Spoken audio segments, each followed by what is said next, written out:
Bismillahirrahmanirrahim. Alhamdulillahirrabbilalamin. Wassalatu wassalamu ala nabiyyina Muhammadin wa ala alihi wa sahbihi wa man tabi'ahum bi isanin ila yaumidin amma ba'du. Assalamualaikum warahmatullahi wabarakatuh teman-teman semua. Alhamdulillah banyak-banyak bersyukur kepada Allah Subhanahu wa taala yang mana Allah telah memberikan kepada kita banyak-banyak kenikmatan dan juga karunia-Nya. Yang mana pada kesempatan malam hari ini kita masih diberikan kesempatan oleh Allah untuk dapat berjumpa di Zoom dalam rangka Thalabul Ilmi, yaitu live session ANB Academy untuk mata kuliah akidah dan untuk mata kuliah adab dan akhlak yang insya Allah akan dibersamai oleh guru kita yaitu Ustadz Amrullah Akatinta Hafidhullah Ta'ala. Kemudian salat serta salam tak lupa kita curahkan kepada junjungan kita Nabi Muhammad Sallallahu Alaihi Wasallam dan juga kepada para keluarganya, para sahabatnya, serta para pengikutnya yang mengikuti beliau dengan baik hingga akhir kiamat nanti, dan semoga kita termasuk di dalamnya. Baik teman-teman sekalian, di sesi malam hari ini sebagaimana biasanya kita bagi menjadi dua sesi. Untuk sesi yang pertama nanti kita fokus mendengarkan materi dari Ustadz, kita catat faedah-faedah yang akan beliau sampaikan insyaallah selama kurang lebih 40 menit. Dan sesi berikutnya yaitu sesi tanya jawab kurang lebih nanti 20 menit. Oleh karenanya bagi teman-teman yang mempunyai pertanyaan bisa mulai dipersiapkan pertanyaannya. Untuk pertanyaan bisa nanti raise hand dan bertanya secara langsung bisa, atau jika hendak chat di kolom chat Zoom juga bisa.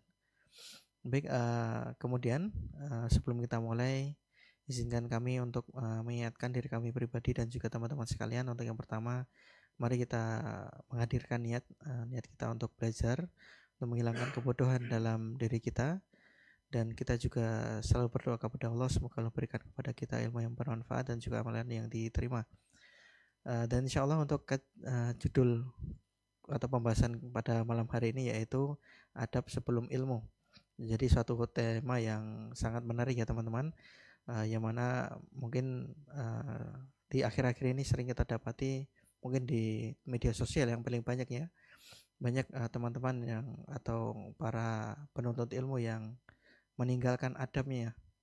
Mereka meninggalkan komentar-komentar yang kurang pantas dan mengomentari hal-hal yang mungkin di luar kemampuan dia, tentu dengan tidak mengindahkan adab sebagai seorang penuntut ilmu.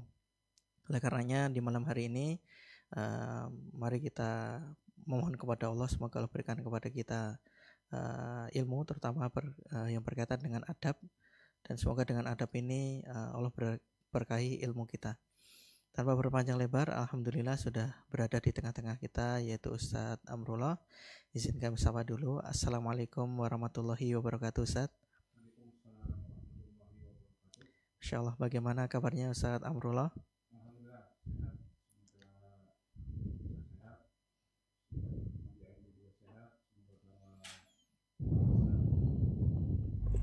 Semoga para pemirsa Akademi ANB juga dalam keadaan sehat walafiat dalam perlindungan Allah Subhanahu wa taala. Bagi yang mendapatkan ujian, yang mendapatkan sakit atau kehilangan atau apapun juga dari ujian yang Allah takdirkan, semoga Allah berikan kesabaran, yang dengan kesabaran itu biidznillah akan menjadi kebaikan dan kemuliaan bagi seseorang. Nah, amin insyaallah. Jazakallahu khairan Ustaz. Kemudian berikutnya Ustaz, untuk waktu kami silakan kepada Ustaz untuk memberikan materi kepada kita, dan bagi teman-teman silakan untuk menyiapkan catatannya ya. Jangan lupa untuk mencatat faedah-faedah yang akan beliau sampaikan. Kepada Ustaz Amrullah kami persilakan. Tafadhol Ustaz. Nah, bismillah, alhamdulillah, wassalatu wassalamu ala rasulillah wa ala alihi wa ashabihi wa mawalah wa la hawla wa la quwata illa billahi wa ba'du. Para pemirsa dan para santri ANB Academy yang dimuliakan Allah Subhanahu wa taala, alhamdulillah kesempatan malam ini kita bisa bertemu di majelis ini, dan insyaallah pada kesempatan malam ini kita akan sedikit mengupas tentang ilmu adab-adabnya dan keutamaannya. Dan kesempatan kali ini kami banyak mengambil faedah dari sebuah buku yang disusun oleh guru kita, Ustadz Ali Ahmad bin Umar. Beliau seorang dai, seorang ustadz yang senior di Pekanbaru, ya, di Pekanbaru, di Riau Pekanbaru. Beliau menyusun sebuah buku yang ringkas, namun masya Allah syarat sekali dengan ilmu. Seri catatan santri Ali Ahmad bin Umar, Mukhtasar Hak-Hak Ilmu. Ini masya Allah kami mendapatkan buku ini sebagai hadiah dari beliau, hafizahullah ta'ala, ketika sedang daurah kalau tidak salah waktu itu. Dan biasanya dalam setiap daurah beliau, hafizahullah, membawa beberapa ratus buku untuk dibagikan kepada peserta daurah, yang kebanyakan asatidzah dan guru-guru kita juga. Dan diantaranya buku ini, buku Mukhtasar Hak-Hak Ilmu. Buku yang sangat bagus. Beliau di dalamnya menyampaikan ayat-ayat Al-Quran, menyampaikan hadis-hadis Nabi SAW, termasuk diantaranya kisah-kisah para ulama dalam perjuangan mereka menuntut ilmu. Insya Allah mudah-mudahan akan kita bahas dan akan kita bacakan beberapa kisah tersebut sehingga membuat kita semangat dalam belajar, membuat kita tahu betul adab-adab dalam menuntut ilmu. Hadirin sekalian yang dimuliakan Allah Subhanahu wa taala, beliau di bab 2 beliau mengatakan jihad menuntut ilmu. Bahwa menuntut ilmu adalah jihad fisabilillah. Di antara bentuk jihad di jalan Allah Subhanahu wa taala. Kita tahu jihad bisa jadi dengan pedang, bisa jadi dengan tulisan, atau bisa jadi dengan ilmu. Jihad dengan pedang melawan orang-orang kufar, jihad dengan ilmu menyampaikan agama Allah Subhanahu wa taala. Allah Subhanahu wa taala berfirman di surat At-Taubah ayat 122, kata Allah Subhanahu wa taala, "Makanal mu'minuna liyanfiru kafah, falaula nafara min kulli firqatin minhum ta'ifatun liyatafaqahu fid din wa liyunziru qaumahum idza raja'u ilaihim la'allahum yahdharun." Kata Allah Subhanahu wa taala, tidak layak bagi orang-orang beriman, tidak semestinya bagi orang-orang beriman untuk pergi semuanya ke medan perang. Kenapa tidak ada di antara mereka sebagian dari kelompok kaum muslimin tersebut di antara mereka yang berjuang liyatafaqahu fid din, untuk memahami agama mereka, waliyunziru qaumahum, dan untuk mengingatkan kaum mereka apabila mereka kembali dari peperangan, la'allahum yahdharun, agar mereka menjaga diri, agar mereka waspada.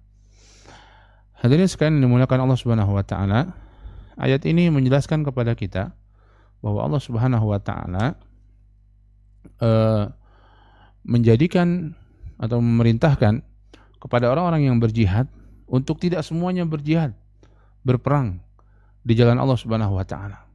Tapi bagaimana? Allah Subhanahu wa taala mengatakan orang beriman juga mesti ada yang duduk di majelis ilmu. Duduk untuk belajar agama, duduk untuk menuntut ilmu. Untuk apa? Sehingga ketika orang-orang yang berjihad kembali dari medan perang, maka orang-orang yang berilmu ini dengan update ilmu yang ada pada mereka, mereka bisa menyampaikan ilmu tersebut kepada orang yang berperang, sehingga semuanya pun mendapatkan kebaikan yang besar. Maka ayat ini menunjukkan namanya bagi-bagi tugas. Ya, tentunya bagi-bagi tugas ini memiliki derajat yang sama. Namanya orang bagi-bagi tugas. Tentu tugasnya A, tentu tugasnya B. Ya. Maka A dan B ini memiliki hukum asalnya, memiliki derajat yang sama. Maka begitulah Allah Subhanahu wa taala menjadikan ilmu tersebut sebagai bahkan perintah. Allah mengatakan di sini falaula. Kenapa tidak ada? Jadi ini perintah Allah Subhanahu wa taala untuk untuk orang-orang yang beriman, sebagiannya, tidak semuanya pergi ke medan jihad, tapi ada yang menuntut ilmu. Sebagaimana Allah Subhanahu wa taala menyebutkan di sini dengan kata nafar. Falaula nafaru min kulli firqah. Kenapa tidak ada nafar min kulli firqah? Nafar ini biasa digunakan untuk berjihad, untuk keluar ke medan perang. Allah mengatakan, ya ayyuhalladzina amanu khudhu hidrakum famfiru thubatin aw infiru jami'a. Wahai orang-orang yang beriman, siap-siagalah kalian. Fanfiru thubatin aw infiru jami'a. Ya, majulah kalian ke medan peperangan berkelompok-kelompok, atau majulah kalian bersama-sama. Ya. Dalam ayat yang Allah mengatakan, qalu la tanfiru fil har, qul naru jahannama asyaddu harran.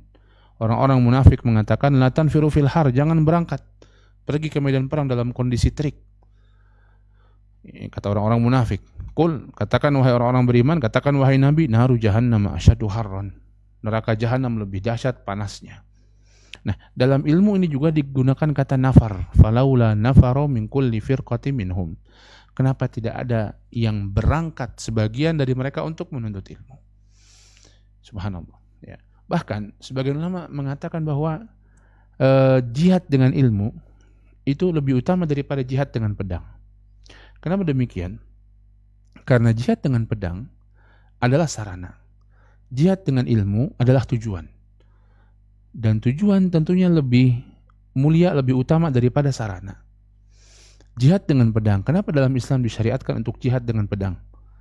Bukan sekedar untuk menambah kekuasaan, bukan. Untuk apa? Agar agama bisa disebarkan di situ. Agar ilmu agama bisa disebarkan di tempat-tempat yang sudah dimenangkan oleh kaum muslimin tersebut. Maka jihad dengan ilmu adalah tujuan utamanya. Adapun jihad dengan pedang adalah sarananya. Ya. Dan alhamdulillah kita di sini tidak perlu sampai berjihad dengan pedang agar kita bisa belajar. Kita bisa belajar dengan mudah dimanapun dan kapanpun melalui ANB Academy ini. Maka jadikan ini sebagai kesempatan, betul-betul manfaatkan kesempatan untuk mempelajari agama kita. Yang pertama untuk diri kita sendiri, kemudian nanti sebagaimana Allah berfirman dalam surat At-Taubah tadi, liyundziru qaumahum idza raja'u ilaihim, untuk memberikan peringatan pada kaum mereka apabila mereka kembali. Ya, kita sampaikan apa yang kita ketahui, yang kita ilmui dengan cara yang baik kepada orang-orang yang dekat dengan kita, kepada pasangan kita, kepada anak kita, kepada orang tua kita, kepada cucu kita kalau mungkin sudah ada yang memiliki cucu. Ya, bahkan dalam hadis disebutkan di sini kata Nabi SAW, aqrabun nas min darajatin nubuwah ahlul ilmi wal jihad. Orang yang paling dekat derajatnya dengan derajat kenabian adalah ahlul ilmi wal jihad. Orang-orang yang berilmu dan orang-orang yang berada di medan peperangan, berjihad di medan peperangan. Amma ahlul ilmi fadalun nasi ala ma ja'at bihi rusul. Adapun ahlul ilmi fadallun nas, maka mereka menunjukkan manusia dengan risalah yang dibawa oleh para rasul. Mereka menunjukkan pada ilmu. Mereka menunjukkan bagaimana kewajiban-kewajiban, bagaimana akidah yang benar, bagaimana ibadah yang benar. Wa amma ahlul jihad fajahadu bi asyafihim ala ma ja'at bihi rusul.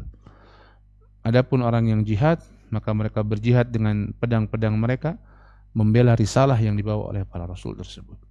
Keduanya memiliki keutamaan dan cukuplah itu sebagai sebuah keutamaan besar dari menuntut ilmu, bahwa menuntut ilmu itu merupakan bahkan bisa disejajarkan dengan jihad di jalan Allah Subhanahu wa taala. Dalam hadis yang lain yang diriwayatkan Ibnu Majah dan Imam Ahmad dan disahihkan oleh Al-Albani rahimahumullahu taala, kata Nabi sallallahu alaihi wasallam, "Man jaa'a masjidi hadza lam ya'tihi illa li khairin yata'allamuhu aw yu'allimuhu fahuwa bimanzilatil mujahid fi sabilillah. Wa man jaa'a li ghairi dzalika fahuwa bimanzilatir rajuli yanzuru ila mata'i ghairihi." Siapa yang datang ke masjidku ini, Masjid Nabawi. Mudah-mudahan teman-teman sekalian atau rekan-rekan sekalian semuanya diberikan kesempatan ke sana. Hadza lam ya'tihi illa li khairin. Masjid hadza lam ya'tihi illa li khairin yata'allamuhu aw yu'allimuhu. Dia tidak datang kecuali untuk kebaikan yang mau dia pelajari atau dia ajarkan. Urusannya ilmu, datang ke Masjid Nabawi untuk belajar dan mengajarkan ilmu. Fahuwa bimanzilatil mujahid fi sabilillah. Maka dia seperti orang yang kedudukannya seperti orang yang berjihad di jalan Allah Subhanahu wa taala. Subhanallah. Ya, maka di sini disebutkan tentang keutamaan untuk belajar di Masjid Nabawi seperti orang yang berjihad di jalan Allah Subhanahu wa taala. Dan bahkan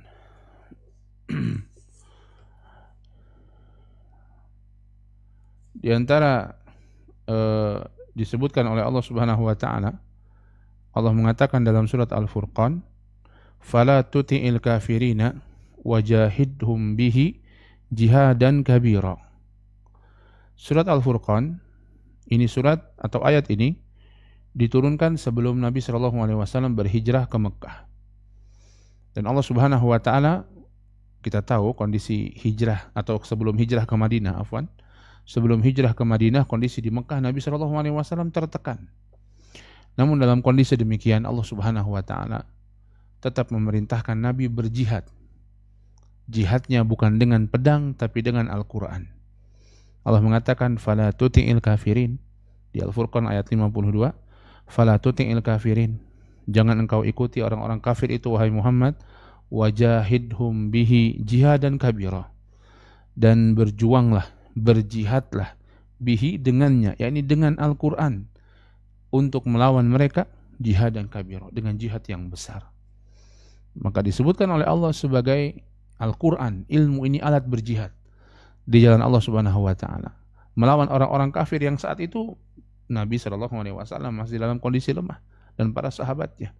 Baru nanti syariat perang ada ketika Nabi SAW di Madinah. Ya. Maka Allah suruh Nabi SAW untuk berjihad, bukan dengan pedang, bukan dengan perang, dengan Al-Qur'an, dengan ilmu. Dan bahkan Allah sebut jihad dan kabira, sebagai jihad yang besar. Jihad itu adalah jihad yang besar. Maka subhanallah, ya, hendaklah kita menyadari hal ini, bahwa ketika antum sedang menuntut ilmu, antum sedang berjuang, ya, berjuang di jalan Allah Subhanahu wa taala. Dan tentunya belajar hanyalah step di antara step perjuangan, langkah di antara langkah-langkah perjuangan antum dalam mengarungi kehidupan ini. Selain belajar, ada kewajiban bagi antum untuk beramal. Setelahnya, ada kewajiban bagi antum untuk mendakwahkannya. Setelahnya, ada kewajiban bagi antum untuk istiqomah di atas kebaikan-kebaikan tersebut. Ya, namun fondasinya adalah fondasi ilmu. Para santri ANB Academy yang dimuliakan Allah Subhanahu wa taala, bahkan sahabat Abu Darda dinukilkan di sini mengatakan, siapa yang berpandangan bahwa berangkat di awal siang atau di akhir siang untuk menghadiri majelis ilmu bukan jihad, maka ada yang tidak beres pada akalnya. Siapa yang berpandangan berangkat di awal siang atau di akhir siang, ini pagi atau sore hari dia belajar untuk menuntut ilmu, kata Abu Darda radhiyallahu taala anhu, dan itu bukan jihad menurut dia, maka akalnya ada yang tidak beres. Ya, artinya itulah jihad di jalan Allah Subhanahu wa taala. Ya, dan kita bahkan membutuhkan ilmu jauh lebih daripada membutuhkan yang lainnya. Kata Al-Imam Ibnu Qayyim rahimahullahu taala, sebagaimana dinukilkan di sini, Allah Subhanahu wa taala menjadikan ilmu bagi hati laksana air hujan bagi tanah. Sebagaimana tanah atau bumi tidak akan hidup kecuali dengan curahan air hujan, demikian pula tidak ada kehidupan bagi hati kecuali dengan ilmu.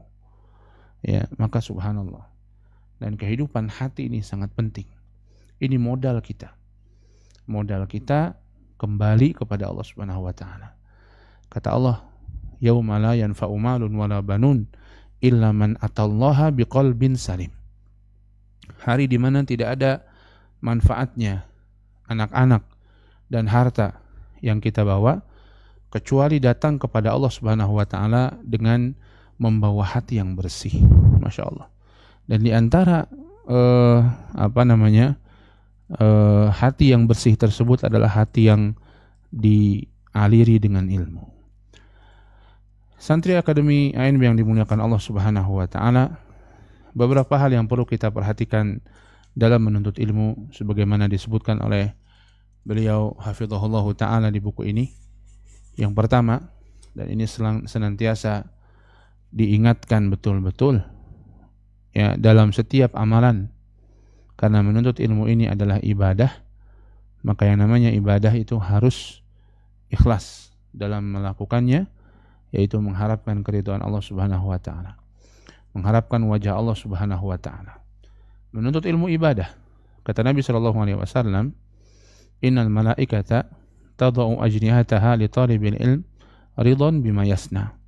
Sesungguhnya malaikat itu meletakkan sayap-sayapnya li talibil ilm, untuk para penuntut ilmu, ridwan bima yasna, di hadapan para penuntut ilmu, ridwan bima yasna, karena ridha dengan apa yang mereka lakukan. Al-Imam Ahmad pernah ditanya, bagaimana ikhlas? Menuntut ilmu ikhlas yang karena Allah itu apa sih? Bagaimana bentuknya yang lebih real begitu? Beliau menjawab, al-ikhlasu fihi ayyanwiya raf'al jahalati an nafsihi li'annahu la yastawi alimun wa jahul. Ikhlas itu, di antara bentuk ikhlas dalam menuntut ilmu, adalah seseorang itu berniat mengangkat kebodohan dari dirinya sendiri. Ini ikhlas dalam menuntut ilmu. Ingin hilang kebodohannya, ingin paham dengan agama kita. Kemudian nanti Syekh Utsaimin mengatakan wa raf'ul jahli an ghairihi. Ya, mengangkat kebodohan dari orang lain setelah kita paham. Kita pun ingin agar orang lain tidak bodoh, tidak paham dengan ilmu. Ya. Qala jalla wa ala, karena orang berilmu dan orang yang tidak berilmu, orang bodoh tidak sama. Allah mengatakan amman huwa qanitun lillahi sajidan wa qa'iman yahdharul akhirah wa yarju rahmata rabbih qul hal yastawil ladzina ya'lamuna wal ladzina la ya'lamun. Apakah orang-orang yang berdiri sungguh-sungguh karena Allah, sajidan wa qa'iman, dia sujud, dia berdiri, yahdharul akhirah, dia waspada dengan hari akhirat, wa yarju rahmata rabbih, dan dia mengharapkan rahmat dari Allah, rahmat dari Tuhannya. Ini efek dari ilmu, ibadahnya akan menjadi kuat. Qul hal yastawil ladzina ya'lamuna wal ladzina la ya'lamun. Kata Allah, katakanlah, apakah sama orang yang berilmu dengan orang yang tidak berilmu? Tidak sama tentunya. Ya. Dalam ayat yang lain kata Imam Ahmad, Allah mengatakan yarfa'illahu alladhina amanu minkum walladzina utul ilma darajat. Allah Subhanahu wa taala mengangkat orang-orang berilmu dan orang-orang beriman di antara kalian beberapa derajat. Ya. Maka ini di antara bentuk keikhlasan dalam menuntut ilmu. Sebagaimana disebutkan juga di sini, di antara bentuk-bentuk ketidakikhlasan yang perlu kita waspadai dalam menuntut ilmu, yang disebutkan dari Al-Imam Az-Zahabi rahimahullah ta'ala, beliau mengatakan menuntut ilmu perkara yang wajib dan sangat ditekankan. Namun kadang tercela pada sebagian orang, seperti halnya seorang menimba ilmu agar dapat berjalan bersama para ulama. Ini agar dia disebut para ulama. Di antara bentuk ketidakikhlasan yang kita harus hati-hati waspada. Biar dibilang ulama, biar dibilang ustadz, biar dibilang alim. Jangan sampai kita belajar untuk mendapatkan gelar-gelar seperti itu. Terus kalau ada orang yang ngasih gelar itu sama kita bagaimana? Ada orang yang ngasih kita, alhamdulillah kita punya ilmu, alhamdulillah kita bisa ingatin teman-teman kita. Akhirnya teman-teman kita, ustadz. Kalau memang kita merasa itu tidak berhak, sampaikan pada mereka. Nggak usah panggil gitu, cuma ingetin aja kok. Kalau mereka terus-menerus seperti itu ya sudah. Ya. Terus-menerus seperti itu ya sudah. Kita nggak bisa maksa begitu ya. Maka tapi jangan sampai itu jadi keinginan kita. Ya. Kemudian apa lagi? Kata Al-Hafidz atau Al-Imam Az-Zahabi rahimahullah ta'ala di sini, supaya mendebat kusir orang-orang bodoh. Ini juga bahaya. Jangan sampai demikian. Ngapain belajar? Pengen debat sama si fulan tuh di Facebook. Saya kalah sama dia debat dalam masalah ini, dalam masalah itu, dalam masalah akidah, dalam masalah. Kenapa saya mau belajar biar nanti saya menang debat sama dia di Facebook? Biar nanti saya menang kalau ngomong sama dia. Jangan seperti itu menuntut ilmu. Jangan kita niatkan untuk hal tersebut. Bukan. Ini bahaya. Karena ketidakikhlasan ini bahaya sekali. Nanti kita akan sampaikan perkataan Al-Qadhi Abu Yusuf dalam masalah bahayanya ini. Kemudian yang ketiga, atau untuk memalingkan mata manusia kepadanya, atau supaya diagungkan dan dikedepankan. Ini juga biar orang lihat saya dong. Ya, sekarang saya sudah jadi ustadz nih. Sekarang saya sudah jadi alim. Saya sudah jadi ulama. Saya sudah paham, hafal ini, hafal itu. Paham fikih, paham akidah, ikut ANB Academy. Biar orang-orang banyak yang like saya, banyak follower saya semakin bertambah. Nah, itu diantara niat-niat yang juga tidak baik dalam menuntut ilmu. Waspadalah. Sekali lagi, bedakan antara niat dengan efek. Ketika kita belajar, ketika kita menuntut ilmu, kita semakin paham. Kemudian ya kita pun akhirnya alhamdulillah, kita sosial media kalau dulu mungkin diisi dengan foto-foto selfie begitu ya. Sekarang diisi dengan ayat-ayat. Diisi dengan hadis-hadis Nabi SAW. Diisi dengan perkataan ulama. Diisi dengan video-video para dai, para ulama yang mengajarkan kebaikan. Kemudian dari situ banyak orang yang komentar baik. Alhamdulillah, terima kasih Mas sudah ingetin saya. Ini efek namanya. Ya, tapi jangan jadikan niat agar kita banyak. Nanti bedanya apa? Bedanya kalau orang jadikan niat, dia kalau nggak dapat itu, menuntut ilmunya akan lemah. Karena menuntut ilmu niatnya itu. Kan kalau dia nggak dapat yang dia niatkan, orang akan lemah dalam menghadapi sesuatu.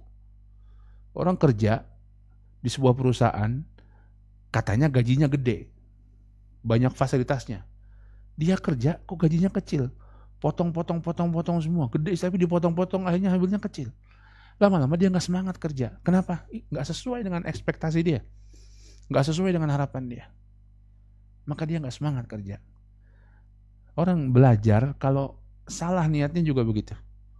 Ya, dia nggak sesuai dengan ekspektasinya. Biar dipuji orang, biar followernya banyak. Saya gimana sih udah ikut ANB Academy, udah ngeposting video-video saya ceramah, sudah ngeposting kata-kata yang bagus, sudah ngeposting ini, kok follower saya nggak nambah-nambah, kok orang nggak ada yang komentar baik sama saya, kok likersnya nggak nambah-nambah. Akhirnya apa? Nggak semangat lagi belajar. Kenapa? Dia nggak dapatkan sesuatu yang tidak yang dia inginkan, yaitu agar mendapatkan popularitas dan ketenaran. Maka ini bahaya. Ya, jadi bedakan antara niat dan efek. Kalau efeknya dapat seperti itu ya sudah. Mudah-mudahan ini kabar gembira yang disegerakan bagi seseorang. Tapi kalau itu jadi niat, ini yang jadi bahaya. Ya. Kemudian dalam rangka meraih dunia, harta, kedudukan, jabatan yang tinggi. Kuliah lagi, belajar lagi buat apa? Buat dapat biar naik jabatannya, biar naik golongannya, biar dapat harta, biar dapat kedudukan, biar dapat. Ini juga hati-hati. Ini semua kata beliau salah satu 3 golongan manusia yang api neraka dinyalakan sebagai balasan bagi mereka. Ini merujuk pada hadis Nabi SAW yang menyebutkan 3 orang yang masuk neraka, zahirnya melakukan amal soleh, tapi mereka justru pertama kali dimasukkan ke dalam api neraka karena niatnya salah. Di antaranya orang yang belajar, menuntut ilmu, baca Quran, didengar orang, tapi dia ternyata bukan karena Allah, tapi pengen disebut alim, ulama, ustadz, dai, kondang, ya. Maka Allah masukkan dia pertama kali ke dalam api neraka, waliyadzubillah. Al-Qadhi Abu Yusuf mengatakan, wahai kaumku, harapkan dengan ilmu kalian keridhaan Allah. Subhanallah. Kata beliau dari pengalaman beliau nih, sungguh tidaklah aku duduk di satu majelis ilmu yang aku niatkan tawadhu, kecuali aku bangun dalam keadaan telah mendapatkan kemuliaan. Duduk belajar, pengen betul-betul belajar, Masya Allah, pengen tahu ilmu, tawadhu di hadapan gurunya. Bangun, aku dapatkan kemuliaan, dapatkan kebaikan. Ini yang beliau rasakan. Sebaliknya, kata beliau, tidaklah aku duduk di majelis ilmu yang aku niatkan untuk mengalahkan mereka, kecuali aku bangun dalam keadaan Allah buka aibku. Na'udzubillah. Ya, dalam satu waktu atau dalam beberapa waktu beliau duduk betul-betul pengen belajar. Selesai belajar mendapatkan kemuliaan dari Allah. Sebaliknya ketika niatnya salah, selesai belajar justru terbongkar aibnya. Ya, ternyata dia masih bodoh dalam perkara ini. Ternyata orang itu bodoh, ternyata orang itu banyak ngomong, terbongkar aibnya. Kenapa? Karena niatnya yang salah dalam menuntut ilmu. Maka waspadalah dari hal-hal yang seperti ini. Ya, waspadalah dari niat yang salah ini. Luruskan betul-betul niat kita. Karena Allah ingin mengangkat kebodohan, ingin ibadah kita lebih baik lagi, ingin kita agar orang lain pun menjadi baik ibadahnya, kita ingin sampaikan kepada orang lain, ingin membela agama Allah Subhanahu wa taala. Itu diantara niat-niat ya bentuk-bentuk niat yang benar dalam menuntut ilmu. Kemudian selanjutnya disebutkan di sini, di antara menuntut ilmu adalah tidak tergesa-gesa, bertahap, tidak tergesa-gesa. Biasanya termasuk di ANB Academy ini sudah ada tingkatan-tingkatannya, ya, sudah ada pelajaran-pelajarannya, step by stepnya. Yang itu sudah dikurikulumkan, artinya disampaikan dengan tahap demi tahap. Maka ikuti pembelajaran tersebut. Ya, ikuti pembelajaran tersebut. Jangan kita cepat-cepat ingin belajar yang susah-susah langsung, yang khilaf-khilaf yang jelimet dari para ulama. Ini kapan belajar yang gitunya? Nah, ini hati-hati. Dan ini akan terkait juga punya kaitan kurang lebihnya dengan niat yang lurus. Orang ketika niatnya lurus, dia akan bersabar dalam menuntut ilmu. Ya, dia akan bersabar dalam menuntut ilmu. Ya, orang yang niatnya salah, dia nggak akan sabar dalam menuntut ilmu. Karena tadi niat dia ingin menang debat, kapan saya belajar materi debat ini? Ternyata nggak ada materi debat di sini. Ya, kok gini-gini aja, nggak ada yang saya perlukan ini untuk berdebat. Niatnya debat, sehingga dia istijal dalam menuntut ilmu. Ya, dia terburu-buru dalam menuntut ilmu, yang akhirnya tidak akan mendapatkan apa-apa. Ini hati-hati. Ya, kata para ulama disebutkan di sini,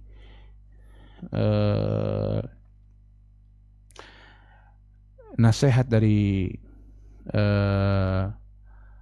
Ibnu Syihab Az-Zuhri, seorang tabi'in, kepada muridnya Yunus bin Yazid. Beliau mengatakan, ya Yunus, wahai Yunus, la tukabirul ilm, fa innal ilma audiyah. Wahai Yunus, jangan engkau sombong di hadapan ilmu, karena ilmu itu bagaikan lembah-lembah. Fa ayyuha akhadta fiha qata'a bika qabla an tablughahu. Maka dimanapun jika engkau berusaha melaluinya sekaligus, engkau akan terhenti sebelum sampai ke ujungnya. Walakin khudhu ma'al ayyami wa layali. Akan tetapi ambillah ilmu tersebut ma'al ayyami wa layali, seiring dengan datangnya siang dan malam. Ini sedikit-sedikit, siang dan malam, siang dan malam. Ya, kita belajar sedikit, paham, belajar sedikit, paham. Begitu. Jangan langsung mau dimasukkan semuanya. Wala ta'khudh ilmu jumlatan. Jangan ambil ilmu sekaligus semuanya dimasukkan. Fa inna man rama jumlatan dhahaba anhu jumlatan. Fa inna man akhadhahu jumlatan dhahaba anhu jumlatan. Siapa yang mengambil ilmu mau sekaligus instan cepat, maka akan pergi juga cepat. Ya. Berbeda dengan orang yang mengambilnya sedikit-sedikit, ilmu itu akan mengendap dan akhirnya kokoh dalam dirinya dan dia betul-betul menjadi seorang yang alim. Tapi kalau ingin cepat, ya, tiba-tiba menghafal berapa hadis, ratusan hadis, ingin hafal terus, nggak diulang-ulang, setelah itu hilang, hafalannya itu hilang. Ya, walakin asyai ba'da syai ma'al ayyami wa layali. Akan tetapi asyai ba'da syai, ya, sedikit demi sedikit bersama dengan berlalunya hari, berlalunya siang dan malam. Hatta Imam Syafi'i rahimahullahu ta'ala, beliau mengingatkan, dan ini nasihat yang bagus yang sering disampaikan oleh para ulama, disebutkan juga di sini. Ada yang mengatakan ini justru wasiatnya gurunya Imam Syafi'i ketika beliau, yaitu Imam Waqi bin Jarrah. Ketika Imam Syafi'i bertanya kepada Waqi an su'il hifzi, tentang jeleknya pemahaman, jeleknya hafalanku. Masya Allah ya. Imam Syafi'i, jeleknya hafalan Imam Syafi'i dengan bagusnya hafalan kita, itu masih bagus jeleknya hafalan Imam Syafi'i. Ya.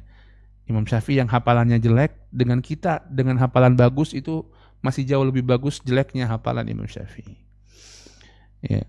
Sejelek-jeleknya hafalan Imam Syafi'i itu Masya Allah. Sebagus-bagusnya hafalan kita kayak apa sih? Gitu ya.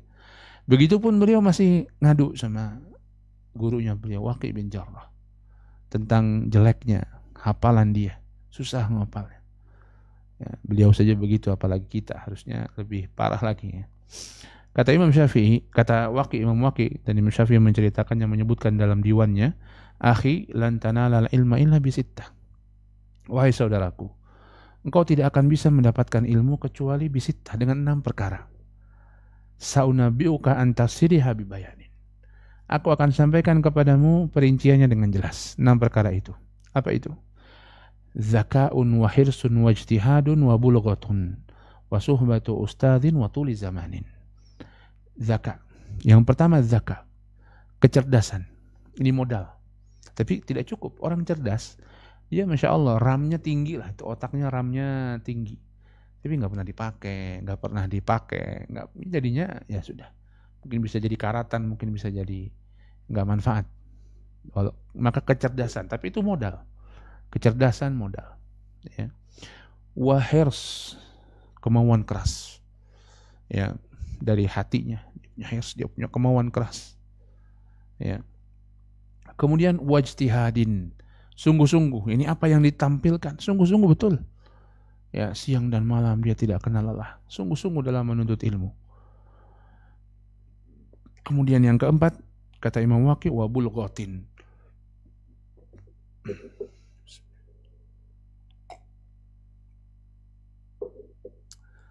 Wa bulghatin. Bulghah, modal. Realistis ini Imam Waqi, ini realistis. Menuntut ilmu perlu modal. Bahkan pada masa lalu para ulama sampai jual rumahnya, warisannya habis untuk belajar, untuk menuntut ilmu. Ya, subhanallah. Wa bulghatin, modal, harus ada modal. Wa suhbatu ustadzin, dan bimbingan seorang ustadz, seorang guru. Dibimbing oleh seorang guru yang membimbing dia dalam menuntut ilmu. Ya, hatta Nabi SAW belajar dari mana? Dari malaikat Jibril alaihissalam. Datang disebutkan dalam hadis, setiap bulan Ramadan, setiap hari Jibril datang untuk mengajarkan Nabi SAW Al-Quran atau mengulang kembali Al-Quran yang sudah dihafalkan dan diajarkan pada waktu itu. Dan di akhir Ramadan Jibril datang sehari 2 kali kepada Nabi SAW. Ya, subhanallah, Nabi pun belajar dengan malaikat Jibril. Wa suhbatu ustadzin wa tulu zamanin, dan waktu yang lama, tidak sebentar. Ya, belajar tidak sebentar. Apalagi mungkin kita tidak mengkhususkan diri kita dalam menuntut ilmu khusus begitu, bukan di santri. Ini antum punya kegiatan di rumah, mungkin sebagiannya masih sekolah, masih kuliah, atau sebagiannya masih bekerja, atau sebagiannya ibu rumah tangga dengan segala aktivitasnya di rumah, kemudian menyempatkan diri, kebaikan besar. Ya. Namun tentunya butuh waktu lebih lama lagi. Sekarang apa yang ada depan betul-betul kita sungguh-sungguh dalam belajar, kita ikhlaskan dan kita sungguh-sungguh dalam belajar. Kemudian di antara hal yang lainnya yang perlu diperhatikan dalam menuntut ilmu, mengikatnya. Mengikat ilmu dengan apa? Disebutkan di sini hadis, ya, qayyidul ilma bil kitab. Ikatlah ilmu dengan kitab, dengan tulisan. Tulis, catat. Ya, ketika kita belajar, ketika kita ngaji, baik mungkin belajarnya online seperti yang dilakukan di NB Academy, atau antum datang ke pengajian di masjid dekat rumah antum atau di mana ada daurah, tulis, catat poin-poin tersebut. Dengan mencatat kita punya banyak kebaikan-kebaikan. Mencatat pertama kita mikir, orang nyatat itu harus mikir. Mikir apa? Mikir yang mau dicatat apa? Nggak bisa orang nyatat cuma sekedar nyatat saja, nggak asal-asalan nyatatnya, nggak bisa. Artinya dia masuk ilmu tersebut ke dia, kemudian dia keluarkan lagi, ya. Karena dia harus memasukkan ilmunya, kemudian dia keluarkan lagi dalam bentuk catatan. Dan di situ ada gerakan lisan, gerakan tangan dia. Itu akan membuat dia semakin kokoh ilmunya. Ya. Bahkan kata Imam Sya'bi rahimahullah ta'ala, idza sami'ta syai'an faktubhu walau fil ha'id. Kalau engkau dengar satu ilmu, maka catatlah, walaupun nyatatnya di tembok. Ya, cuman tentunya jangan sembarangan ya, nanti tembok orang antum pakai nyatat, bukan. Intinya catat, betul-betul catat. Ya, catat poin-poinnya. Kalau ada ayat dan hadis, mungkin, dan sekarang alhamdulillah, mungkin antum nggak perlu nyatat sini, antum bisa nyatat di HP, nyatat di mana, ya. Mungkin ada ayat dan hadis antum bisa sebagiannya, kemudian nanti bisa cari di tempat yang lain. Antum bisa baca buku catatan antum itu, walaupun mungkin kadang tulisannya tidak jelas, ya. Tapi dicatat ilmu yang kita pelajari, ya. Karena Mencatat ilmu itu mengikat ilmu. Ya, mencatat ilmu itu adalah mengikat ilmu. Kemudian di antara hal yang lainnya, ini mungkin sudah jam berapa? 81 mungkin yang terakhir. Di antara adab atau tips yang lainnya dalam menuntut ilmu, memilih waktu untuk belajar. Memilih waktu untuk belajar. Disebutkan di sini, dinukilkan dari Syekh Saleh Al-Syekh hafizahullah ta'ala, beliau membagi waktu menjadi 3. Dan mungkin masing-masing orang akan berbeda-beda. Dan itu sesuai dengan, atau pelajari sesuai dengan apa yang dipelajarinya. Yang pertama, awqatun jarilah, waktu yang cemerlang, yang kita lagi fresh-freshnya, lagi bersih-bersihnya pikiran kita. Maka di sini mempelajari ilmu-ilmu yang agak rumit. Ya, ilmu fikih, ilmu akidah, ilmu usul fikih, ilmu nahwu yang agak rumit di sini. Pelajari di sini. Ya, lagi fresh-freshnya pikiran kita. Kemudian yang kedua, al-awqat al-mutawassithah, waktu yang pertengahan. Udah agak pusing sedikit, tapi juga belum terlalu pusing, belum terlalu mumet sekali. Maka yang pertengahan, pelajari di sini. Tafsir, hadis Nabi SAW, dan yang lainnya. Ya. Kemudian yang ketiga, al-awqat ad-dha'ifah, waktu yang lemah. Wah, udah mumet, udah pusing kita. Dalam model seperti ini, baca tentang sirah, baca tentang akhlak, baca tentang adab, baca tentang tarikh, ya. Bagaimana kisah para ulama, kisah para sahabat, dan lain sebagainya. Bahkan ini akan membuat kita semakin pelong pikiran kita. Ya, bahkan mungkin bisa menghilangkan mumetnya pikiran kita. Ini waktu-waktu yang mungkin masing-masing akan berbeda-beda. Ada yang orang yang waktu yang terbaiknya pagi, ada yang malam, atau ada yang sebaliknya. Malam sudah waktu pusing, pagi waktu terbaiknya. Atau pagi waktu pusing, malam adalah waktu yang terbaik bagi dia karena sudah selesai dari pekerjaan-pekerjaannya. Ya, tapi demikian. Yang waktu agak lapang, maka pelajari ilmu-ilmu yang lebih susah. Ya. Yang waktunya pertengahan, pelajari ilmu-ilmu pertengahan. Yang waktunya dhaif, yang waktunya lemah, mumet, pelajari ilmu-ilmu yang membawa kesantaian pada kita, gitu ya. Santai, bikin kita tenang, bikin cerita, belajar tarikh, belajar qasasul anbiya, kisah-kisah para nabi dan rasul, ya, membuat kita akan semakin baik dan tidak membutuhkan pemikiran yang rumit, gitu ya. Jangan sampai kita lagi mumet suruh belajar nahwu, padahal kita lagi mumet pikiran kita ngurusin pekerjaan, ngurusin ini, tiba-tiba suruh belajar nahwu. Bahwa mansubat terbagi menjadi beberapa bentuk. Ada mansubat karena maf'ul bih, maf'ul li ajlih, dan lain sebagainya. Nah, kemudian ada istisna dibagi lagi. Kalau ini begini gimana? Padahal pikiran kita lagi panas juga, lagi mumet juga. Belajar ilmu seperti itu, makin mumet, nggak bisa masuk yang ada. Ya, maka ini pilih waktu-waktu tersebut sesuai dengan kondisi kita masing-masing. Wallahu ta'ala a'lam bishawab. Ini mungkin yang bisa kita sampaikan. Ada banyak sebenarnya, tapi kalau mau kita bahas kayaknya butuh waktu yang lebih banyak lagi. Mudah-mudahan bisa lain kesempatan, tapi kurang lebih seperti itu. Semoga bermanfaat. Semoga belajarnya antum di ANB Academy membawa manfaat bagi antum semuanya, meningkatkan ilmu antum, meningkatkan kualitas akidah, ibadah, dan akhlak antum, dan juga bisa membuat kita mendapatkan banyak kebaikan dunia dan akhirat. Wallahu a'lam bishawab. Silakan kalau ada pertanyaan. Baik Ustaz, kami ucapkan jazakumullah khairan atas nasihat dan juga ilmu yang telah tadi disampaikan kepada kami. Semoga menjadi ilmu yang bermanfaat bagi kami dan juga menjadi pahala jariah untuk Ustaz. Dan semoga Ustaz selalu dijaga oleh Allah dalam kebaikan beserta dengan keluarga pula. Baik, kita lanjut sesi tanya jawab teman-teman sekalian. Bagi teman-teman yang memiliki pertanyaan bisa raise hand atau juga bisa tuliskan di kolom chat. Dan sudah ada pertanyaan, izin kami bacakan ya Ustaz. Tafadhol. Baik, pertanyaan yang pertama Ustaz. Bismillah, izin bertanya Ustaz. Tadi disebutkan yang pertama adalah kita meniatkan dalam belajar, Ustaz. Nah, batasan niat itu sendiri seperti apa, Ustaz? Semisal seperti ini bagaimana? Jadi saat ini jam 8 malam dan kita bertekad jam 10 malam nanti belajar agama.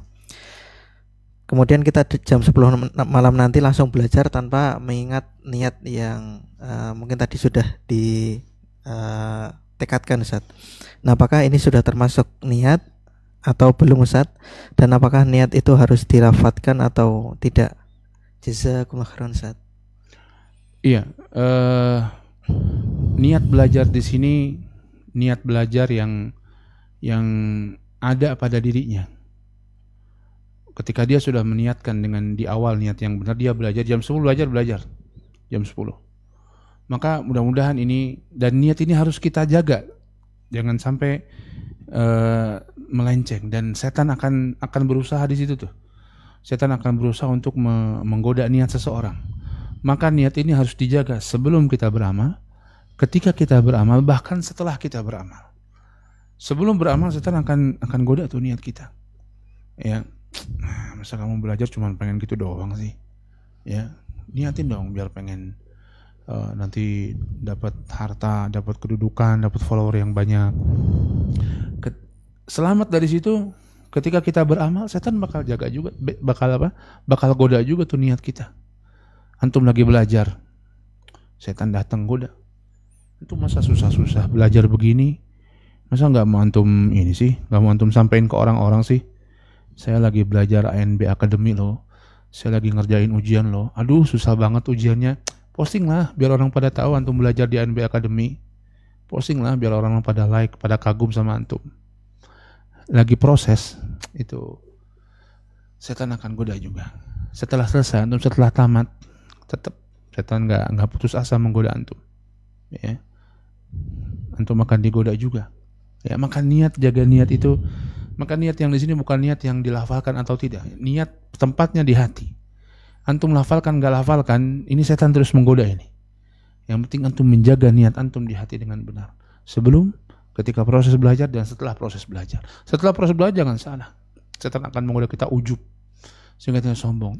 Berarti antum bisa tamat ANB Academy. Teman antum tuh ikut cuma semester 1 doang, itu juga nggak selesai. Ya, setelah itu hilang entah kemana. Antum sampai selesai, masya Allah dapat syahadah, bagus lagi, nilainya mumtaz. Hebat antum. Akhirnya antum nanti jadi orang yang ujub, yang bahkan kemudian sampai sombong, sampai merendahkan teman antum yang nggak lulus katakanlah. Ya, begitu setan akan dan kita harus jaga itu niat itu. Jangan sampai jangan sampai melenceng dari niat yang lurus tadi. Wallahu a'lam bishawab. Baik, Ustaz, jazakumullah khairan atas jawabannya, Ustaz. Kemudian ada pertanyaan berikutnya. Assalamualaikum, Ustaz, izin bertanya. Berkaitan dengan ungkapan pelajarilah adab sebelum mempelajari ilmu. Bukankah belajar tentang adab itu juga sebuah ilmu? Ataukah yang dimaksud ilmu di sini dalam ungkapan ini adalah ilmu yang lain selain tentang adab, Ustaz? Mohon penjelasannya. Jazakumullah khairan, Ustaz. Jazakumullah khairan, betul. Adab sendiri adalah ilmu.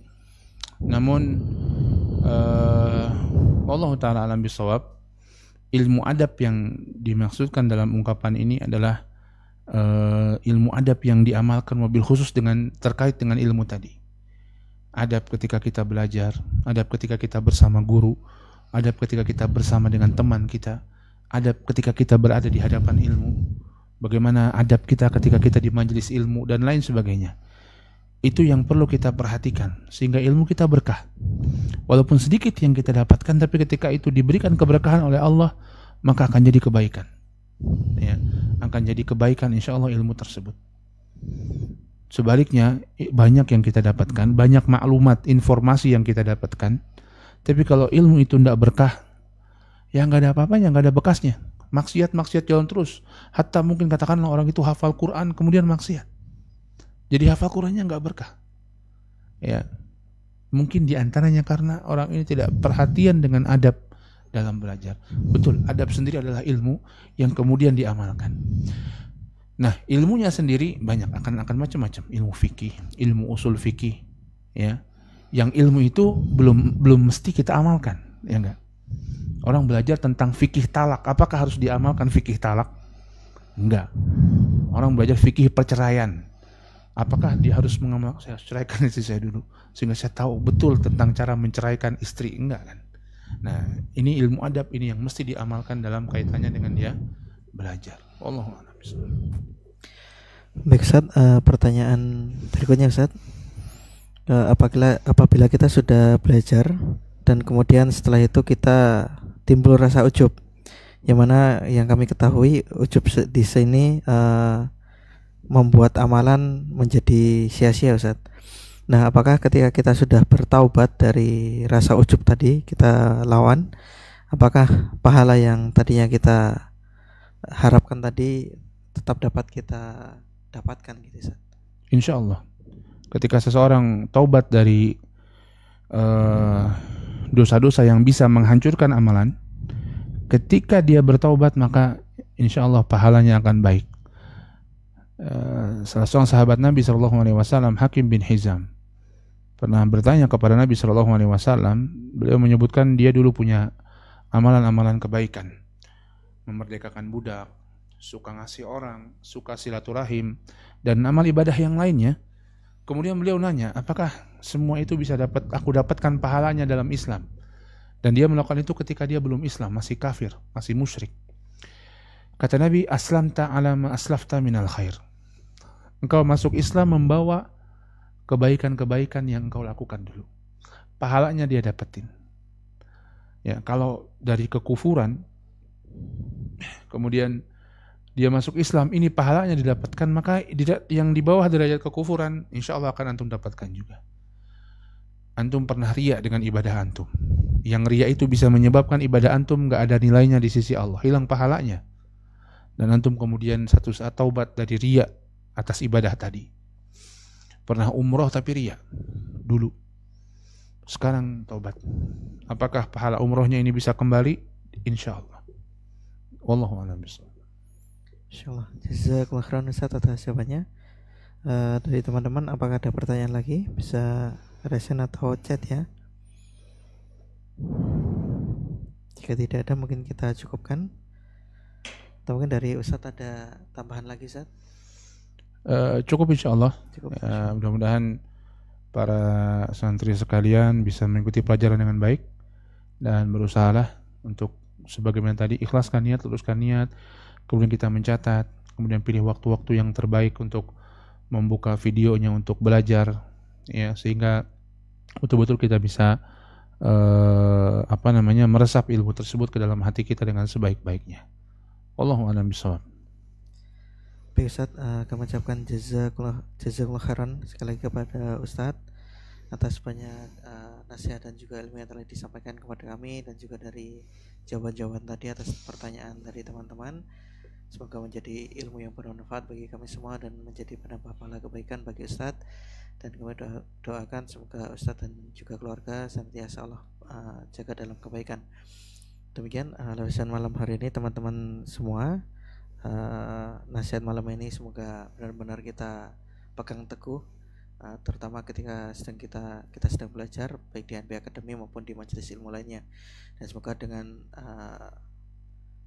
faedah-faedah tadi atau ilmu-ilmu yang telah disampaikan Ustaz tadi, kita benar-benar mendapatkan ilmu yang bermanfaat, amal yang diterima, dan semoga Allah istiqomahkan kita dalam belajar dan juga beramal, dan di akhir semoga Allah matikan kita dalam keadaan husnul khatimah, dan Allah kumpulkan kita semua di surga firdausnya kelak. Amin ya rabbal alamin. Demikian teman-teman sekalian, kami ucapkan jazakumullah khairan sudah hadir pada kesempatan malam hari ini. Insyaallah untuk live session atau kuliah umum berikutnya insyaallah akan kami informasikan di grup insyaallah. Demikian kami selaku MC dan juga teman-teman yang bertugas izin undur diri. Mohon maaf apabila terdapat sedikit maupun banyak kesalahan dalam memandu. Mari kita tutup dengan bersama-sama membaca doa kafaratul majelis. Subhanakallahumma wa bihamdika asyhadu alla ilaha illa anta astaghfiruka wa atubu ilaik. Demikian, wassallallahu ala nabiyyina Muhammadin wa ala alihi wasahbihi wasallam. Assalamualaikum warahmatullahi wabarakatuh. Waalaikumsalam.